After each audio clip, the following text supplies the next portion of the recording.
You're listening to Docs Outside the Box, episode 26. Welcome to Docs Outside the Box podcast. This is your official show, looking inside the minds of cutting-edge and innovative doctors. Think you'll find these stories in any medical textbook? Sorry, you're getting real life insight from men and women pushing the envelope beyond medicine. Ordinary doctors doing extraordinary things. Let's start now with your host, Dr. Nee Darko. This episode of Docs Outside the Box is brought to you by Equal Access Health. Created for doctors, by doctors, Equal Access Health was established with the specific goal of improving a doctor's quality of life, all while providing continuous quality care for patients. We offer competitive rates for doctors and low costs for employers. We're not your average locums company. Besides using the latest in technology, we provide our docs with resources to help manage finances as an independent contractor. Worried about taxes, health insurance, investments, debt payoff, or even savings? EAH has got you covered. At EAH, you're more than just a locum, you're a colleague. To learn more about EAH locums, visit us at www.equalaccesshealth.net or email us at info@equalaccesshealth.net.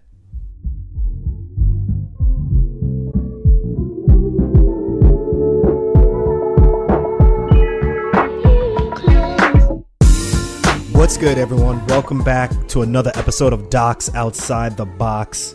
I am the doc outside the box, Dr. Nee Darko, and I am bringing you stories of ordinary docs who are doing extraordinary things. And you know, before we get into the interview, I just want to discuss one thing. People have been emailing me and also reaching out to me via Twitter, asking me, what type of hip hop music do I listen to, or what type of music is the last thing that, I've been listening to. And, I listen to all sorts of music, but obviously the majority of the time I'm listening to old school hip hop, Tribe Called Quest, you name it, I'm listening to it. But since you guys asked, I'm going to let you guys know that literally the last bit of music that I was listening to today was Nice and Smooth. Sometimes I rhyme slow. And I know for the millennials, the younger people who are listening to this show right now, you're going to have to look that up because you probably don't know who Nice and Smooth is. But I think if my memory is correct, I think that came out around 1991, I think. But that is what I'm listening to, or at least that's what I listened to earlier today. And it's obviously going to be something different. But tweet me and let me know what you're listening to. Or hit me up on Facebook, or obviously email, and let me know what type of music you listen to. It doesn't have to be hip hop. It can be whatever you want. So let's move on. As an aside though, my wife and I, we recently welcomed our first child into the world, which is amazing. It's been a long wait for us, and it's been great and also humbling at the same time. Definitely hashtag team no sleep as we're trying to get the child used to, our sleeping patterns. And for all you parents out there, that's a losing battle, at least initially. So, but either way, we're enjoying him. We're loving every moment with him. And that actually leads us to our upcoming episode. So, people oftentimes they look at physicians as Superman or Superwoman, that they can handle every situation, that they're perfect in, every realm of their life. And as we all know, that's the farthest thing from the truth.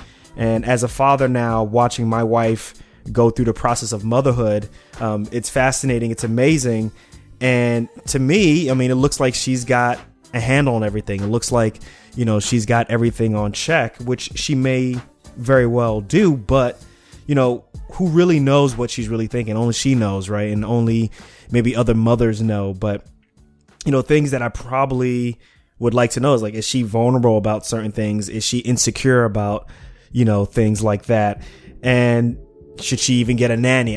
All these different things that I'm not privy to, that I wonder that if she thinks about, and I'm sure that other mothers, particularly physician mothers, think about on a daily basis. But just like there's an app for that, whatever it may be, there's a Facebook group for physicians who, like my wife, are moms, and it's called the Physician Moms Group, and it is by far one of the largest physician mom groups, one of the largest groups just in general on Facebook.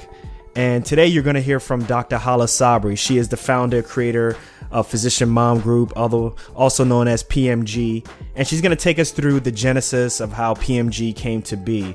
So very quickly, Dr. Hala Sabry, she's a graduate from the New York Institute of Technology, College of Osteopathic Medicine.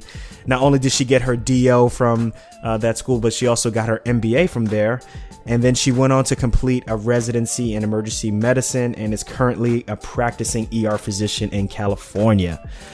So things that you're going to learn from this episode is you're going to learn how her father's foreshadowing after September 11th led her into medicine. She's also going to explain her thoughts and insecurities on how her male coworkers viewed her dedication once she got pregnant.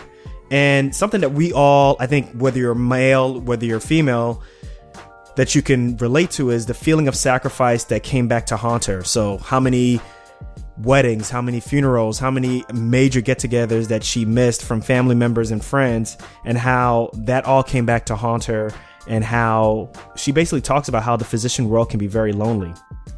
She's going to let us know why she thinks Physician Moms Group has been very successful. And one thing that was really interesting is that Physician Moms Group was actually in the national spotlight for the way in which one group of members treated another group of members after the election that occurred in 2016. So we're going to talk about how she handled that. And obviously you're going to hear how she handles #I'm not just a doc. So this is a long interview, but this is a really good one.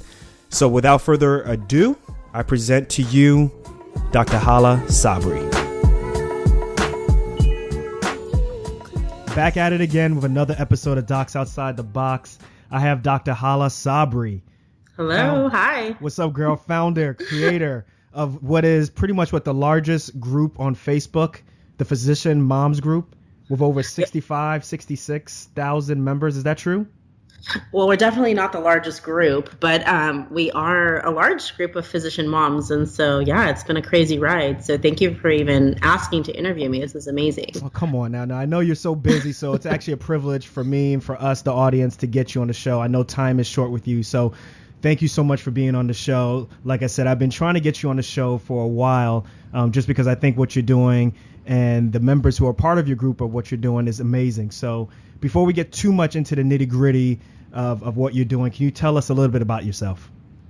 Yeah, no, again, thank you for having me. And I know you're super busy. I've heard so much about you, so I'm just flattered to even be asked. But no, yeah, I'm a normal girl from Southern California that wanted to be a doctor. Yeah. Little, just little town in California that I grew up in, and thought, I wanted to do something beyond my community, and kind of got forced to go to medical school. My dad made me go, so I don't have like this traditional path where, I wanted to be a doctor since I was, really young.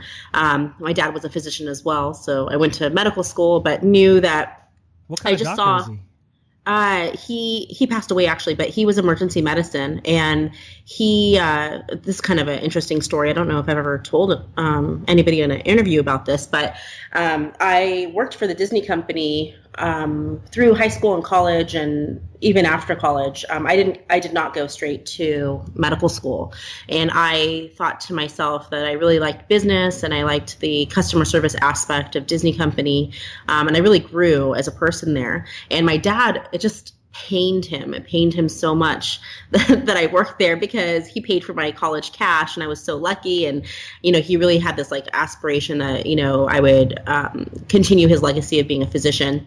And I just wasn't feeling it. I wasn't feeling it at all. I was really happy being at the happiest place on earth.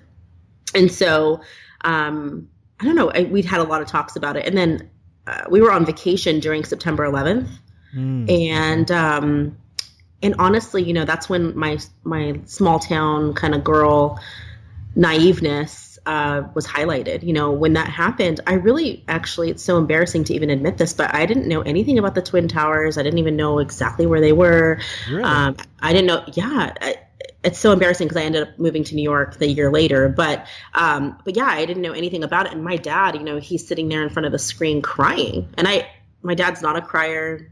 Never really remember him crying, maybe when his mom died, but that was it. And I was like, Dad, we had just docked. We're on a cruise in Haiti. And I was like, Dad, why are you crying? Let's go, come on, like pull yourself off of CNN or whatever he was watching.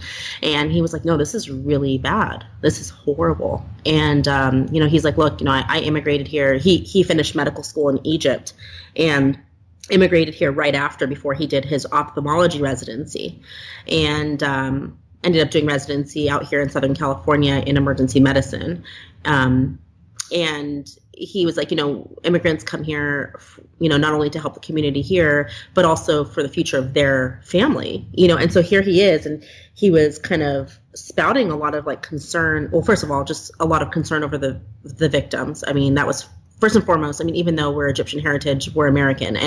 And so he was really upset about those that lost their lives. And then even more angry about, who was behind this and the fact that we share similar heritage and even religion, even though that's not the religion we identify with as far as the extremism that people take it to. Mm-hmm. And so, he was like, look, you really have to go to medical school. And I'm like, Dad, what does this have to do with medical school in any way? And he's like, look, the whole economy is going to crash in 10 years. Within 10 years, it's going to crash. And the only thing left standing will be healthcare. And I don't care if you work a day in your life. That's pretty impressive that he knew that back then, that he could predict that. I know. He seriously, so smart. I really wish he was still alive so I can still pick his brain. But mm-hmm. He was like, I don't care if you work a day in your life. But there's a skill set that physicians have. There's an education that physicians have that will never be taken away. And all I want to make sure is that you can take care of yourself, no matter what situation you're in, and you can take care of your brother. My brother's 18 months younger. And so I said, whatever, Dad, just can we go to the beach? I'll apply to medical school. And that's exactly how it happened. And so I applied to medical school and I was like, dang, I got in. Now I have to go. But I really had this like knack for business because I liked, the Disney company and their model. And so I actually went to the only medical school I got into that had a dual program of medical school and an M.B.A. Gotcha. Which at that time was a lot more rare than now, so right. It's almost like a dime a dozen nowadays. Oh yeah. No, now I think that it's funny because when I applied, my dad was like, still kind of not understanding why I would not drop this whole M.B.A. thing. And I said, Dad, I really want to go into business and, who knows, maybe I can go back and be the Disney doctor. I was still really stuck on the company. And he was like, why don't you represent physicians? Like, and that was the time period that's where administrators started to become more rampant, like non-medical clinical administrators became rampant. And he was like, why don't you represent us? And so it's so funny because, I started researching a little bit more at that time. There was not much out there, but kind of asking physicians. I have a lot of physician family members and kind of interviewing them about, kind of what my role would be because I really didn't want to do clinical medicine.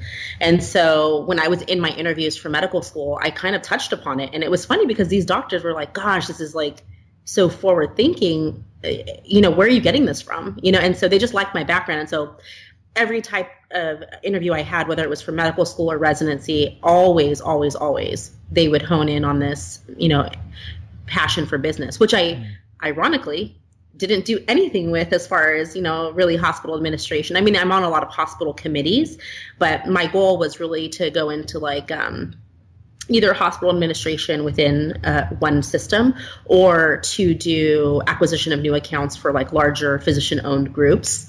But, that kind of got stopped because I ended up having kids and I realized that maybe my life needed something else, and not to be dedicated to that. I got you. Now you got your DO as well as your MBA. This is from New York Institute of Technology?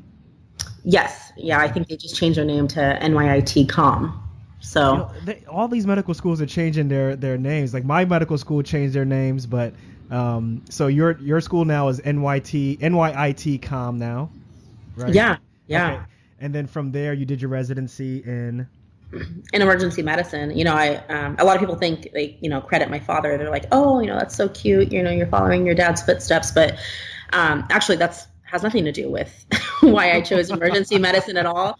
Mind you, I didn't even want to be a doctor, right? But Right.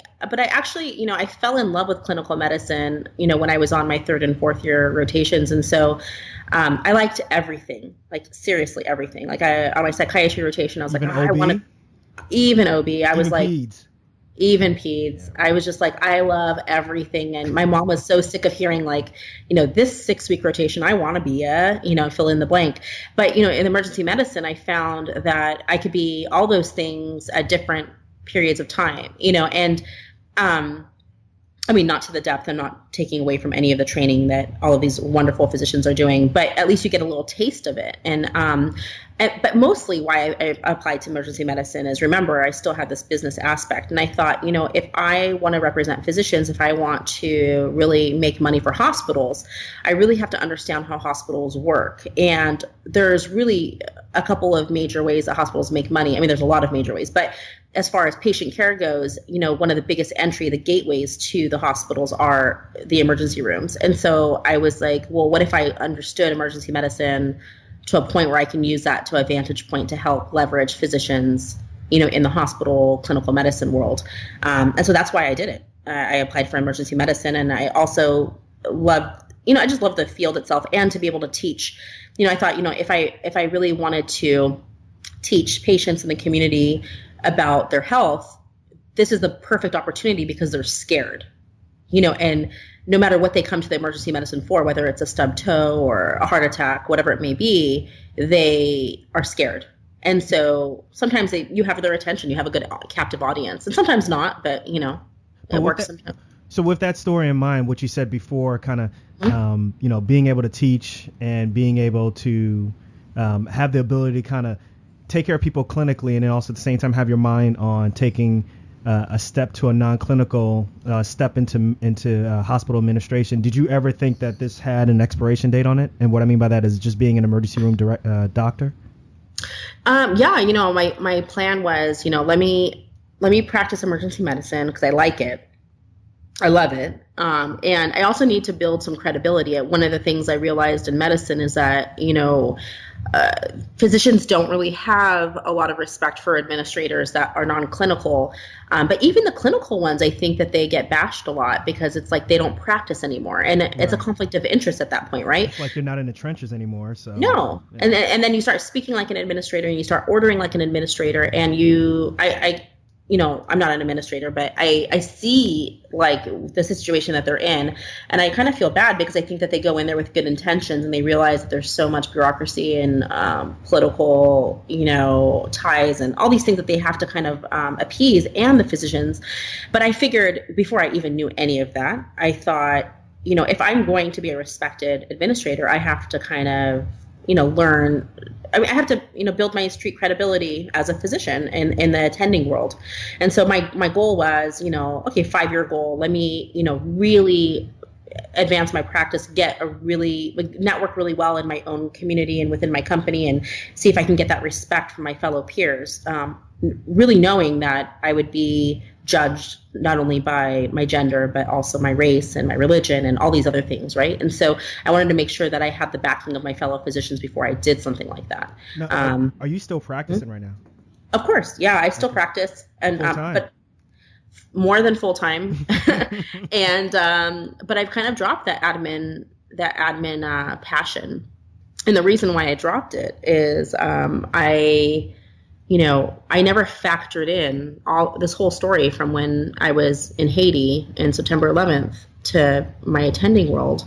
I never factored in family. I always knew what it was like to be a child in a physician household, especially emergency medicine. And, my dad, I don't ever remember him missing like a piano recital or a soccer game or a play. I don't remember any of that. And, he probably did, but my recollection. It's a big deal as a physician not to do that, right? Mm-hmm. Because I think it goes hand in hand. As a physician, you're going to miss these major things. But if you could not remember that, that's even more impressive on his part. Yeah. So, he was there more than he wasn't. Right. And so I just remember him being really available. And so I don't know. I think I just wanted to. I don't know where I was going with this actually, but I just want. Just keep going, girl. Keep going. I know. I'm like. There's so much to talk about, but honestly, I just wanted to make sure that I would be a good mom, and I didn't really know what that meant. I never really had any tangible experiences to like really apply that to. And so when my husband and I got married, we got married when I was an intern. We started trying to have children. It didn't really work out naturally for us. It became like, physicians, like we do not give up, right? Like we're real persistent. We're persistent. We don't give up. We don't take no for an answer. And I was like, by golly, I am going to be a mom. I don't care how much I have to pay. I don't care how many treatments I have to go through. And so finally going through all those things, like, the whole admin, the whole clinical medicine, all those things took a back seat, because honestly, if you're ever going to make someone choose between your family and another factor or variable, you will always choose your family. And so that became, the forefront. And then finally I got pregnant in my second year as an attending with my daughter. And so we're talking about, this is, if you were starting to try to get pregnant your intern year, this is almost a 4-year, 5-year process. 5 years. Wow. Yeah, 5 years of infertility, unexplained infertility, and lots of money and lots of shots, lots of clinics that I visited. And finally I was able to get pregnant. And when I got pregnant, there was a lot of things in my life that changed, not only, the physical changes of pregnancy, but also I started kind of reprioritizing. And I know that, you're expecting your son soon. Yeah, we are. And I'm really excited for you. And I love your story. And I hope that once he's here, that you will be able to share a lot more of that path, because I think that we hear a lot from women, but not men. Right. But I think that, a lot of my priorities changed, but also some of them changed willingly on my part, but some of them weren't. I started realizing that my coworkers were viewing me differently. All of a sudden, they were kind of starting to question my dedication to the practice, to my company. And I'm just like, what is going on? Just because I'm having a baby, like, didn't all of these men have wives that had babies, or spouses, girlfriends, whatever it may be? I couldn't understand it. And then I started kind of getting turned off. And again, going back to when people are given ultimatums or having to be made to make a decision between family and non-family, everyone's going to choose their family. So then I started to retract, and I was like, you know what, forget this whole admin route, forget all of this stuff. Like, I just want to be a mom. And I started to like kind of regress. And so I know that, you had reached out to me because, of PMG, but PMG came of that, because when I started to retract, we all have paths, right? You're in, most physicians are in college, and they're like, okay, I'm going to take the MCAT, and then I'm going to apply to medical school, and then I'm going to, kill it in the first 2 years and crush my board.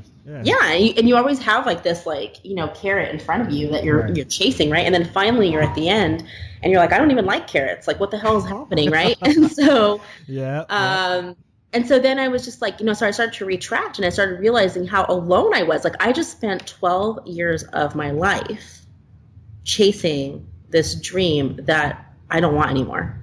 Or do I want it? I don't know, right? And so I looked around and I was like, wow, I'm really alone. Like, all these people that I've missed during medical school, and I know that you can attest to this, and everyone listening can attest to this. Like, you dedicate your whole life, on this path for 12 years, and you miss how many weddings, how many birthdays, how many, like, your friends stop reaching out to you because you can't go out to dinner with them, and all of a sudden you realize that the physician world is so lonely. And then being a mom, being a parent, a new parent, that pressure is hard. And so I sat there and I was like, okay, we got to figure this out. How do I pick up my life again and redefine myself? Right? How do I do that? When you say alone, do you mean like did you try talking to other doctors, other female physicians, or maybe even friends who are not physicians but are also females, and you still felt alone? My non-physician friends, so not all of them have kids, and so that cut them by half. But the ones that do have kids, it was kind of hard to discuss with them, like, hey, I'm having a hard time, figuring out, like, a good pattern of sleep for my child. And then, because then they would give me their advice, and I'm like, okay, well, that advice is bad advice because it doesn't go with the current, pediatric guidelines, I start thinking about it, and I'm like, what am I doing? Like, I need to go to my doctor and ask these questions. Or or oftentimes they'd be like, oh, I thought, they would make these comments like, oh, I thought you would already have this figured out since you're a doctor. I'm like, well, being a doctor doesn't make you like a life coach, for your whole life, right? Like, I'm really good at putting in chest tubes and central lines, but you're this grand wizard that has all the answers. Yeah, right? but I don't know like the difference between formula. Like, I don't know any of those things, right? And so I was like, okay, so my non-physician friends were only helpful to a point, right? And then my physician friends, well, first of all, I work at a small community hospital, and there's not a lot of female doctors there. And the ones that are there are either much older and have grandchildren. I'm talking about there's probably 5 or 6 on staff. And there's one that's young like me, but she doesn't have children. And we're really good friends, but she doesn't have the same experiences as I do. And I hope that she will one day, but if that's what she wants for herself. But right now she didn't. And so I didn't have any support. There was one surgeon that was pregnant at the same time I was, but I would be so intimidated to even talk to her because she always looked like she had it so well put together. And, she was, we didn't have that kind of camaraderie. Now we do. She and I do. But at that time, like, nobody broke the ice and said, hey, like, are you just drowning? Because I'm drowning, and it's funny because now she and I have, our kids are in the same school, and we were pregnant at the same time. Both times I got pregnant subsequently, like 10 months later.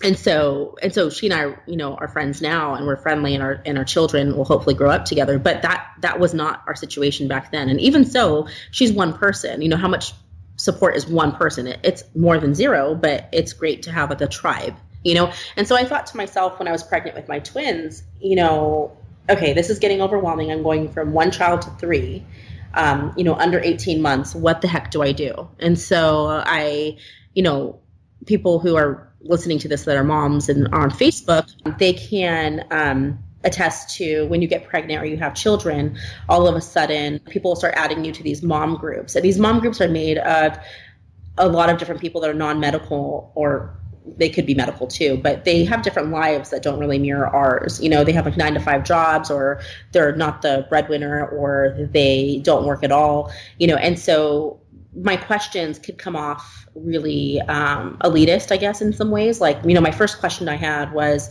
I'm about to have 3 kids under 18 months, and I'm trying to figure out a nanny schedule, and I have a great nanny. And, but should I get a second nanny, and should I get someone who lives with me, or should I get an au pair, and do I still need a second person because I need more than 40 hours a week? So do I have a day shift and a night shift, or should I get a night nurse, or should I have a weekend person? And then I started reading my question, and I was like, oh my gosh, they're probably going to think I make like $1 million a year, And the truth of it is like, that's not true. But I'm drowning. And then I'm sitting there thinking, I'm calculating like, okay, how much nanny care do I need? And then is it worth for me to even work at that point? When I'm paying so much out for these wonderful women to take care of my children, when I just want to be home with my children. And so then I started kind of thinking, well, maybe I'll leave medicine altogether. And so when I started having those feelings, I was like, you know what, like, I need to ask other female physicians these questions, But and such so a group didn't exist though at that point, right? I could not find one. So Okay. if there were other, actually there was a group that had existed at that time that was not really meant for mothering or anything like that. But I was in this group, and they were like talking more about like racial issues within, like, discrimination within medicine. And it was a fantastic, phenomenal group. And I'm still friends with the admin of that group and many of the members of that group as well. But I was like, what if we had a forum like this for just moms? And so I said, let me go out on a limb and do that, because, it's different, because when you talk about discrimination or, any of those issues in a group, it's empowerment, right? So you are like, we are going to stand against discrimination. We're going to stand up for ourselves, and gender equality and equity and all these things, right? And that's a positive, right? So when you're making like a mom group, you're like, okay, look, I have nothing in my life together. I need help. I feel like I'm drowning. That's a whole different vulnerability, right?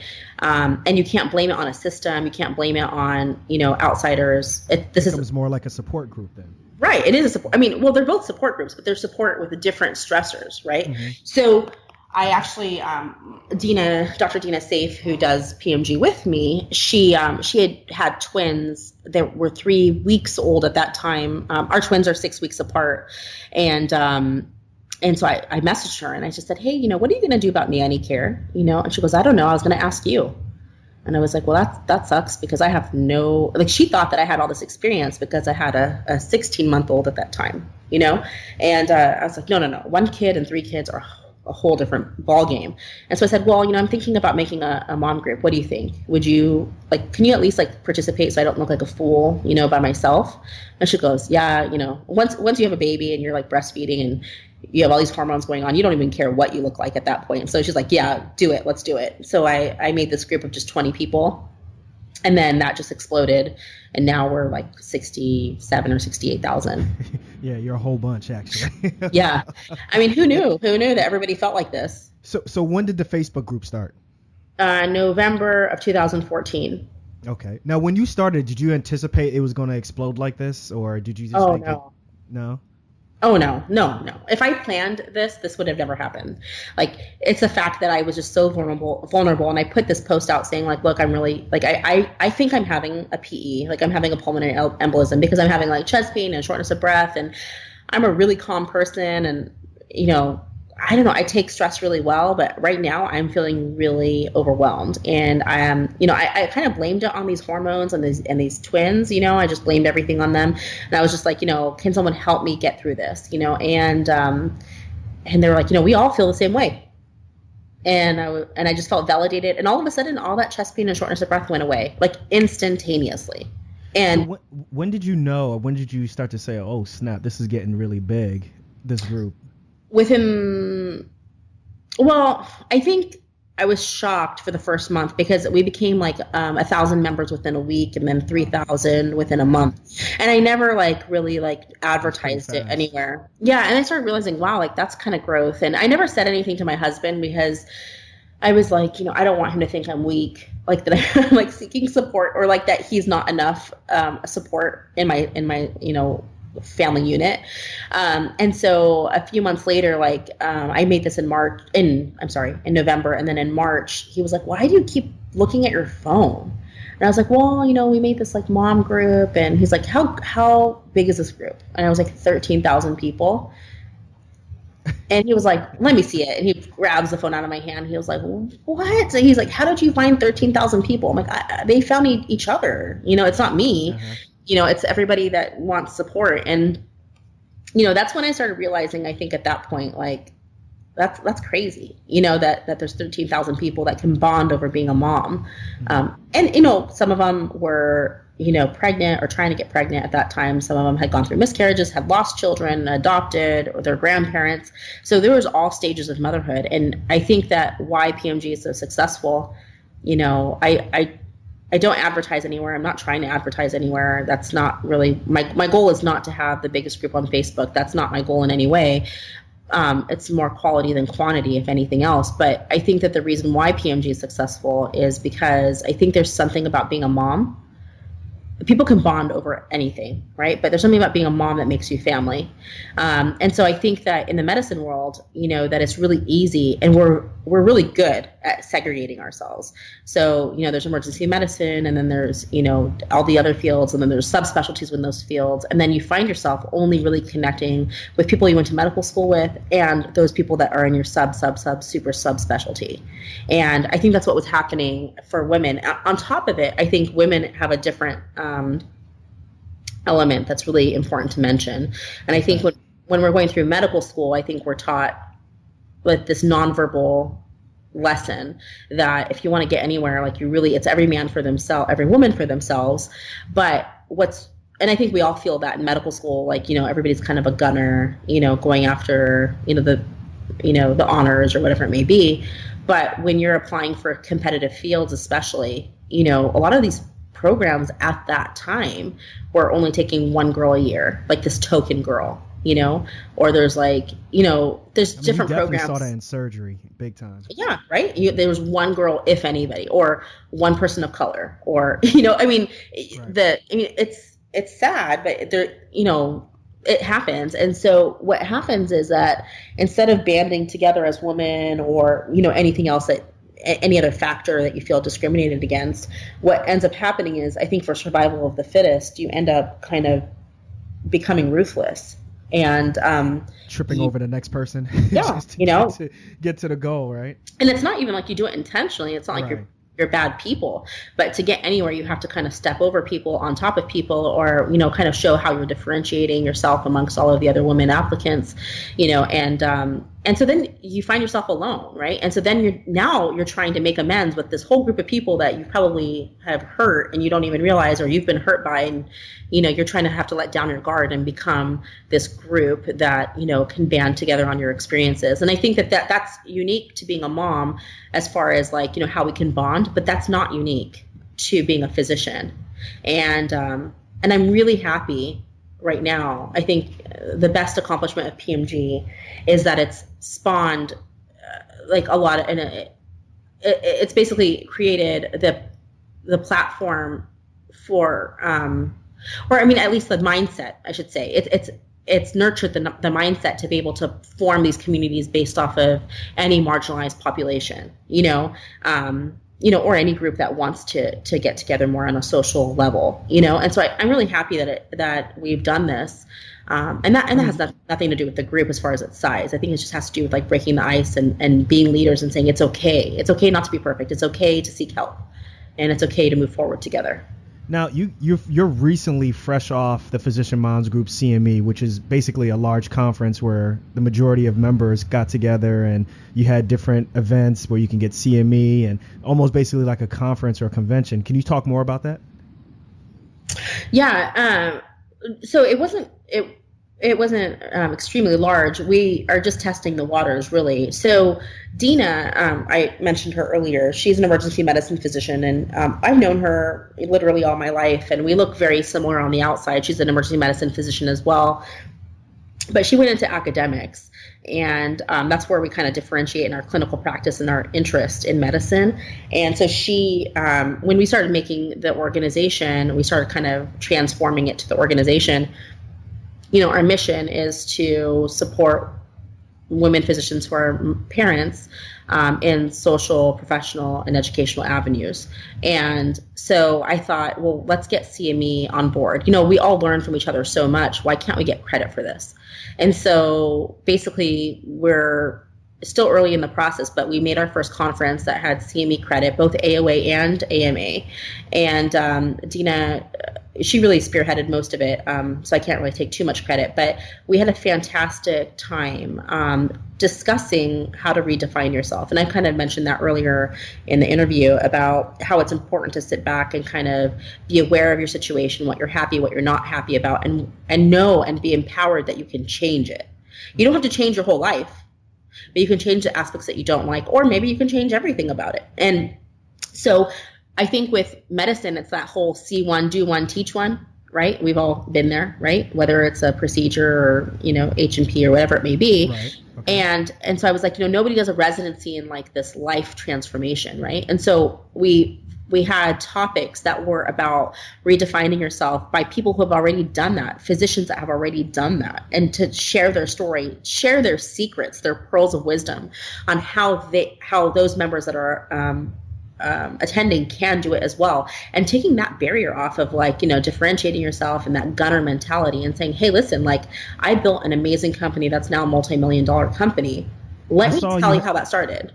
I saw you had Letitia Rowe on there. She is a fantastic, isn't she? I know. Well, she is going to be on the show actually, and her show should be as about now, her show already came out already. She was episode 21. So she's I hope everyone listens to her. She was phenomenal guest. So I'm sure she did great for your conference. Yeah, and if anyone has a chance to see her in real life and actually hear her speak, she's fantastic. And all of our speakers were fantastic.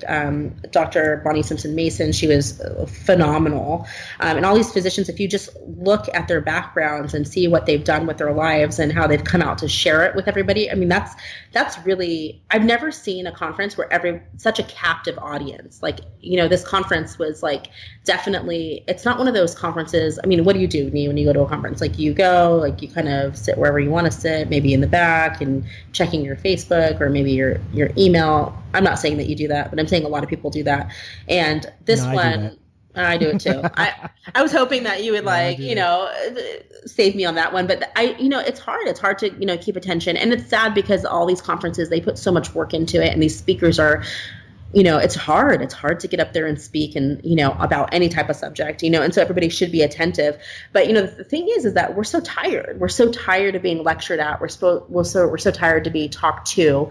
And it's like more like, let's talk about issues that really affect us. And of course, the new CHF guidelines affect us, but to get a lecture on finance, like physician finances and how to open up your own practice, or how to put out the flame on burnout, or just learning, my story or anybody else's story, to be able to sit down and just be real, just what your whole podcast is highlighting people who have stepped outside the box, Absolutely. And it's in a real and relatable way. Right. And it's more like just, a lot of people think that once you have, whether it's me or somebody else has established something, all of a sudden you're kind of untouchable. Like, people just get, either it's intimidated, or they assume that you are too busy, or assume that you don't want to take out the time to help a fellow physician.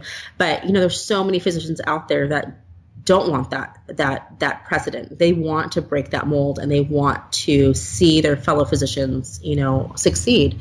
And so that's what our conference was about. So there wasn't really any medical topics. It was all CME based off of physician and basically professional development.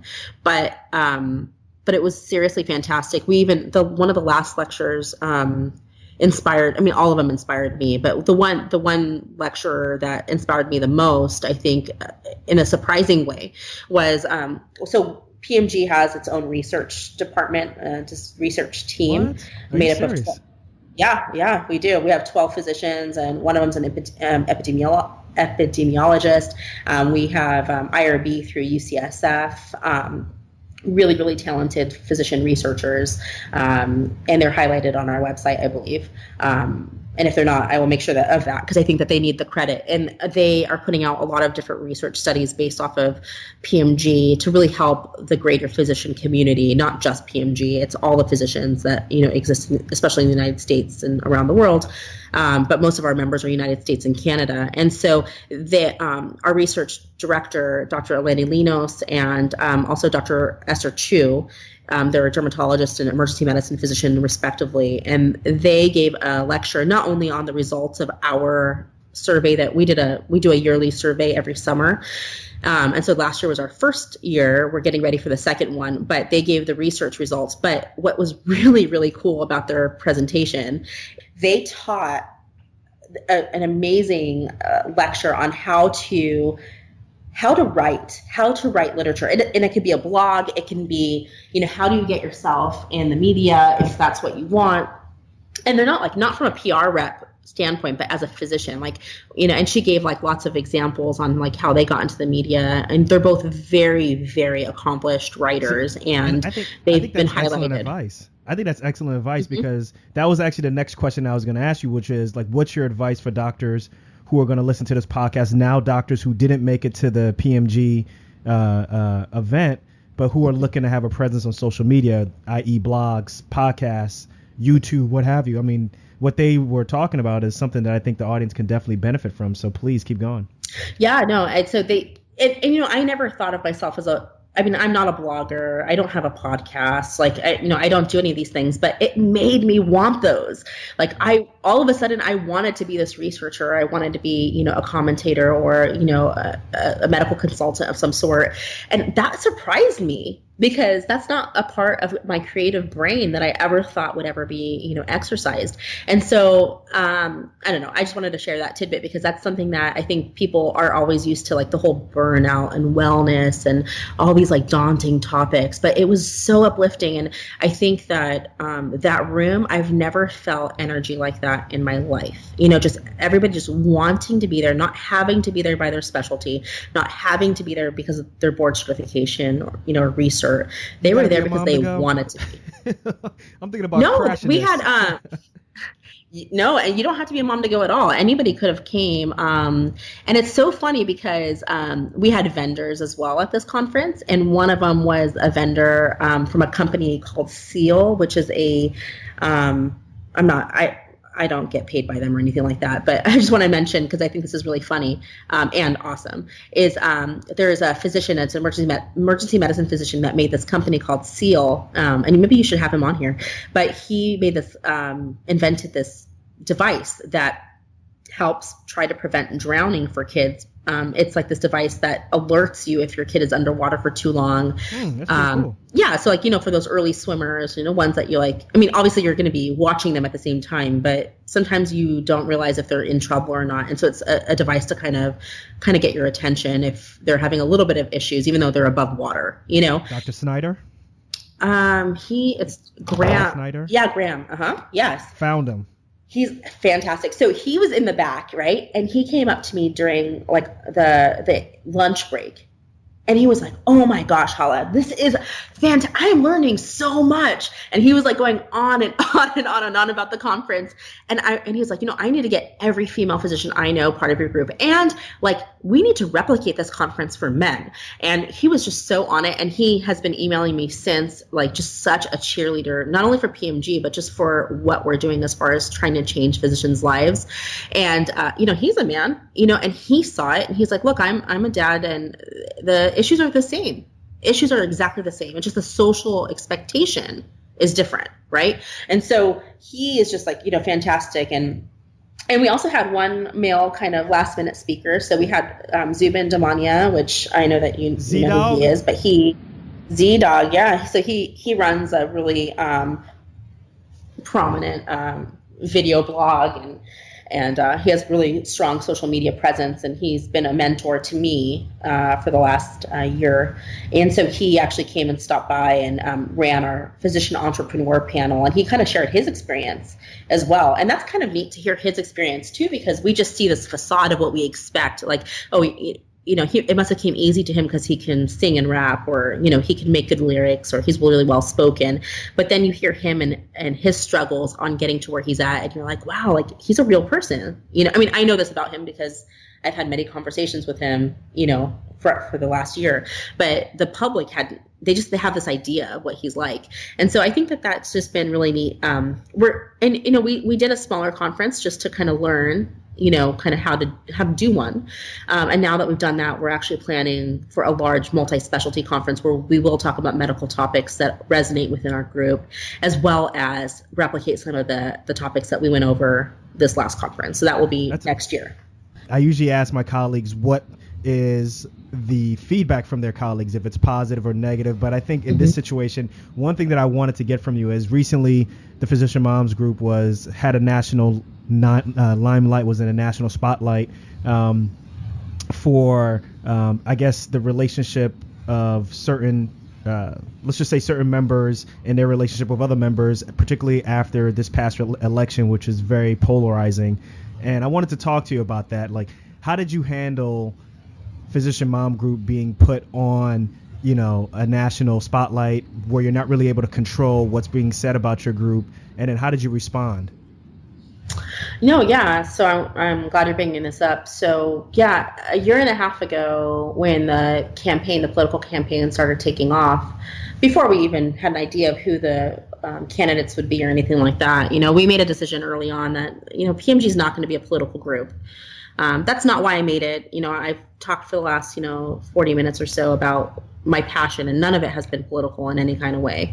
And so we made sure, hey, you know, we could talk about healthcare, we could talk about political topics that relate to our group, but honestly, like, there's no place in this group to discuss, you know, or dissect, you know, the policies that are, you know, foreign policies or whatever it may be. You know, there's just, it doesn't really affect our group directly. And I just want to keep our group to its main purpose and our mission, which is educational, social, and professional support for physician women who are parents.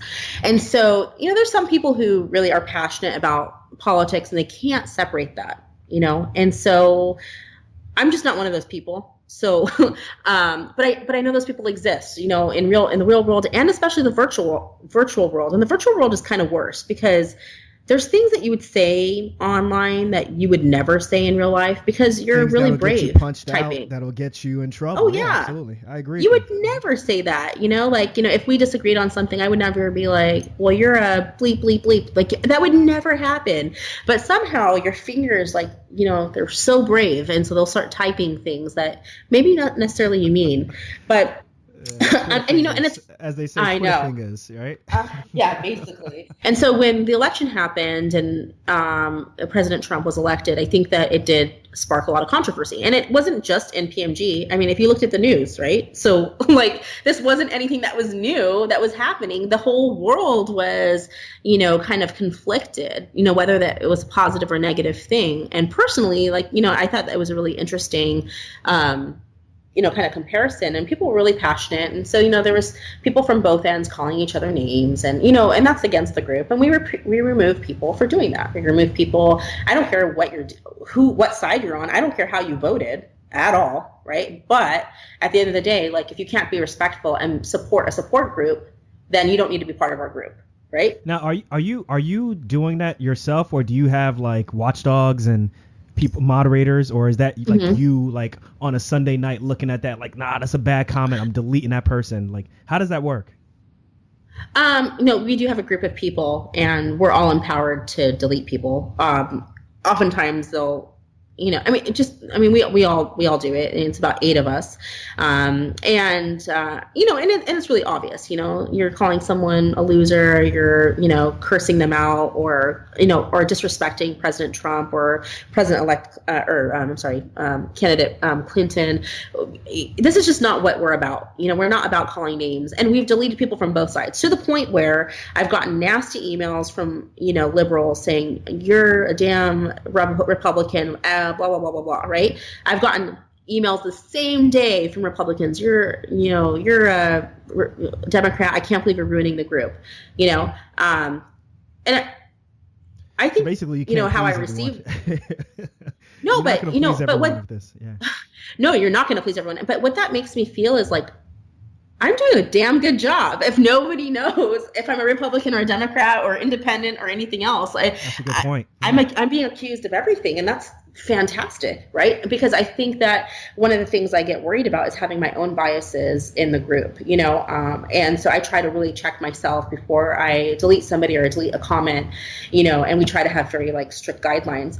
But, you know, what was really sad about this whole situation, and I don't want to say sad because it really benefited PMG, but I'll tell you what I thought was sad about it is that there was some members that were from a conservative thought process that felt like this was really unfair to them, and that they were the only ones being marginalized. And so they actually sold the story to Fox News. Why it made it to Fox News, I have no idea. Maybe it was a slow day for news. I have no idea why a social media group ends up on national media. But how did you hear about it? Did you get like did anybody tell you this is coming up, or you just kind of like bam, like after the news broadcast, then you found out? Yeah, no, it aired. I was sleeping because it aired in New York, I think, or Eastern time, and I was in California, obviously, and so I got woken up actually by another podcast. Another podcast interviewer, Ryan Gray. He does medical school headquarters. He has a lot of podcasts actually, and he messaged me. He was on the show also. Oh really? It's funny awesome. How we all run into the same circles. Basically. I think we need our own support group, right? So, so he actually woke me up and he was like, "Hey, did you see what was happening?" And he's like, "No such thing as bad publicity, right?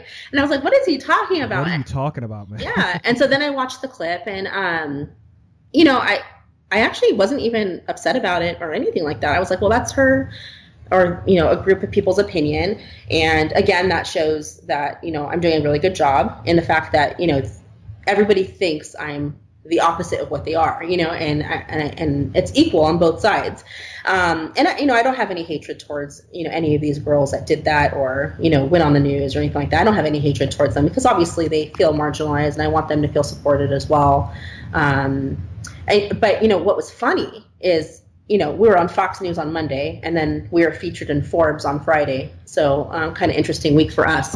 But it actually made the group stronger, you know, and it was so interesting because I was getting all these emails from my male physician colleagues going, what the heck is wrong with physicians? All that's done is try to prove to the public that we do not have the right to have a seat at a table politically, that we can't even agree amongst ourselves, that we're so fractured as a group, right?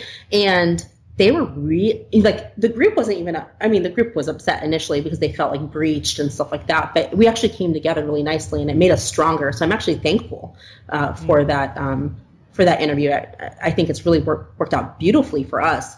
But, you know, I feel really bad because I never thought about it that way, like that it's so important about what we put out there in the media, because if we're sitting there saying that we want to have a really strong presence or a voice in healthcare today, like we need to like act a little bit more appropriately, especially to the media. So, you know, if you think that this is going to get you, you know, some story and you're going to get your name out there, that's fine. You know, everybody has their own, I guess, objectives and motives, right? But I think the one thing that I learned about PMG early on, even before this incident, is that your words really mean a lot, not only as a representation of you, but also, you know, everything that you stand for as a physician. And so I actually thought it was a really interesting, I wasn't really affected negatively by it at all, personally or within the group or professionally. But the amount of hatred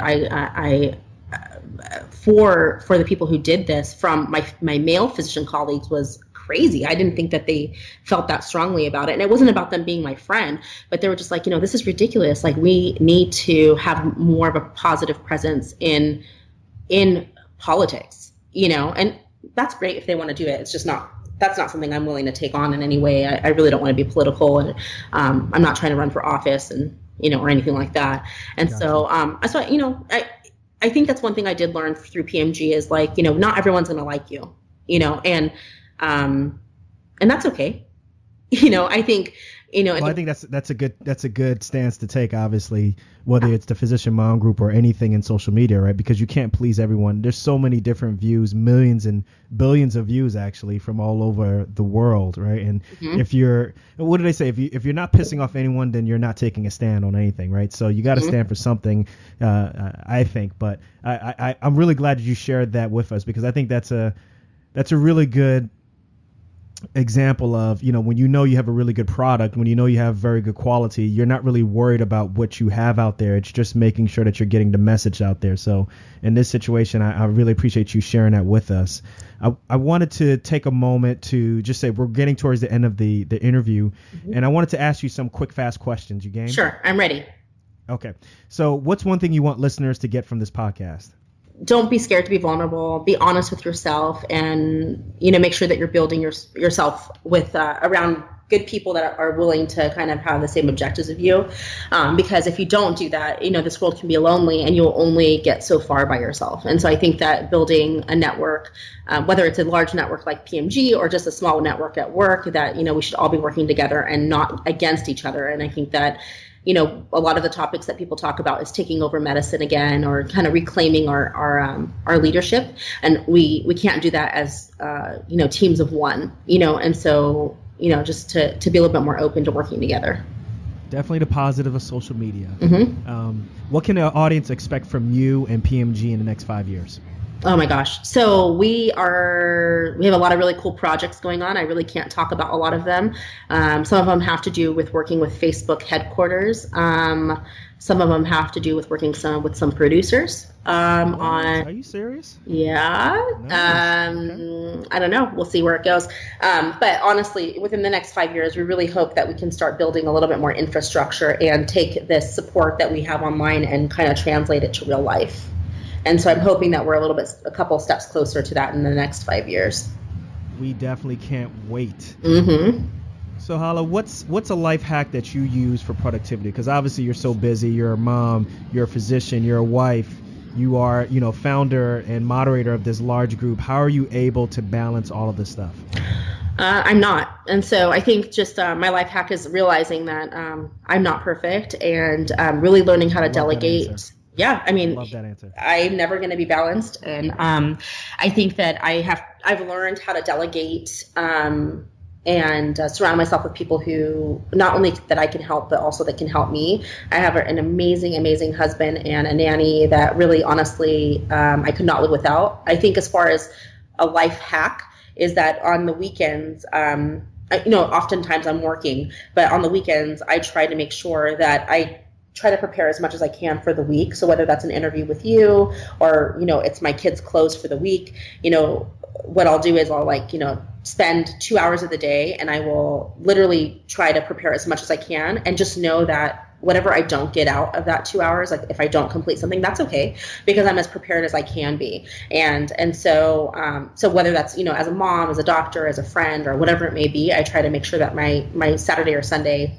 that I dedicate time, or else I'm going to feel like I'm always on this whirlwind and I'm always responding to things rather than trying to prepare. And I just said, if I could just be prepared for 70% of my time, then I think that's a win, Now, what's something that you're proud of that nobody else knows? I am proud. Oh my gosh, I think tough questions. I know something questions. Proud that nobody knows about. This last week, something that I think something that kind of came full circle is in some opportunities that came up for me this last week. I was talking to my husband. It was kind of like this, kind of weird thing. This is kind of interesting that we're talking today. But last week I was talking to my husband. We have these established date nights, that I mandate, or else I'm going to end up, kind of losing that.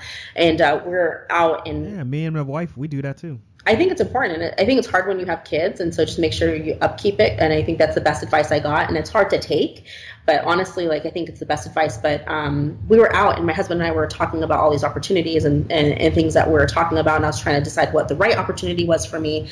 And he kind of turned to me, and he's like, I'm so proud of you. And I was like, what?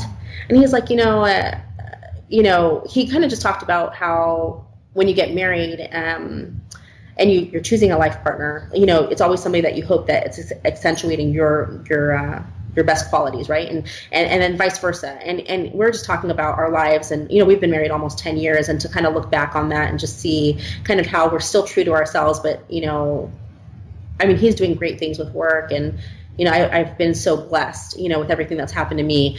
And so I think just my greatest accomplishment is really being a great wife.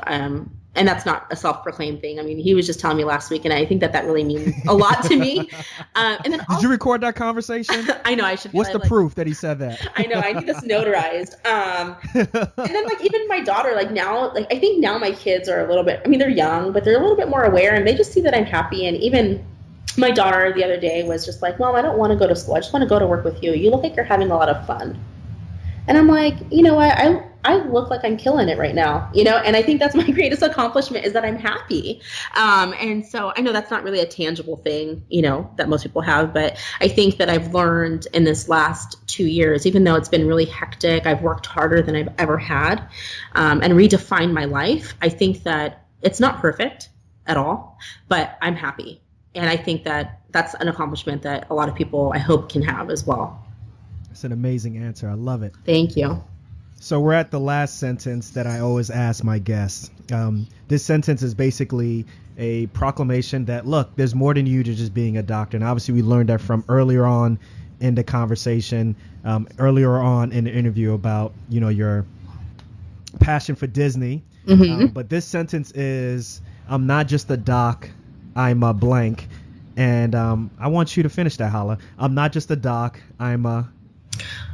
I always say this, actually. I'm glad that you end your sessions like this, but I always say I'm not just a doctor. I'm actually a person. And I think that...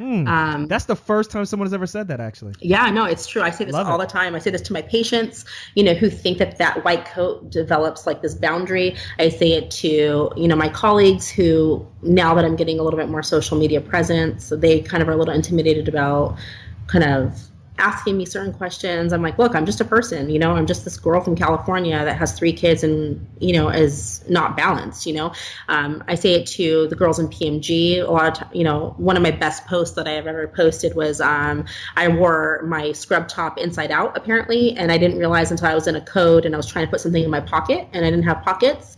And I was like, what the heck? And I'm like, oh my gosh, like people probably think my life is so perfect. And here I am with an inside out scrub top. But luckily you couldn't tell because it's black. But, just making sure that you're true to yourself, always exposing your vulnerabilities and learning from them and learning from others and supporting each other and being the biggest cheerleader while also being comfortable being a star player. And I think that you have to remember that all these people, it doesn't matter what stage of life they are in, everybody's people, and there's so much to them behind the role that you're seeing, so I hope that people understand that and they treat everybody with a lot of respect and kindness. Love it. Love the answers. Love the interview, Dr. Hala Sabry. Thank you. You got to do it again. I'm really proud of what you're doing. I just want to acknowledge you for what you're doing. This is an amazing group that you're running. You really are giving a voice to people who are afraid to kind of have this type of voice, which is I need help at times, or, just have a sense of support in ways in which we're not used to expressing it. So I just want to acknowledge what you are doing, what you and your partner, Dr. Seif, is doing. And we really can't wait to see what you're going to do, what PMG is going to do. So we got to do it again. And thank you again for being on this interview. Thank you so much. Thank you for having me, and you're inspiring me to do great things. And I can't wait to hear all of your future guests, because I think that you pick really well. Not just with me, but with Tisha Rowe and everybody else that you've mentioned. And I just hope that this opens more doors, not for only you, but for all of us that are listening. So thank you. And that's it. That's a wrap. Episode 26 is over. This was a really fun interview for me. I really enjoyed it. And I didn't have to say much because she's an excellent storyteller. I hope you guys picked up on that. And I literally felt like a fly on the wall when she was describing just basically how PMG started off with just a thought in her mind, and now it has just exploded 3 years later and has taken basically a course of its own. And it's really amazing. So if you guys like this interview, if you like this episode, go ahead and share this episode with your friends, with your favorite podcast app, whether it's with an Android phone or with an iPhone. They both have the ability to share with people whether it's through Twitter or any other type of social media medium. So make sure you go ahead and do that. Also, if you want to hear more episodes, please subscribe to the show through iTunes, Google Play, or Stitcher Radio. The direct links to the podcast aggregators are actually in the show notes. And before we go, remember one thing. We only got one life. Let's make it count. And remember to live outside the box.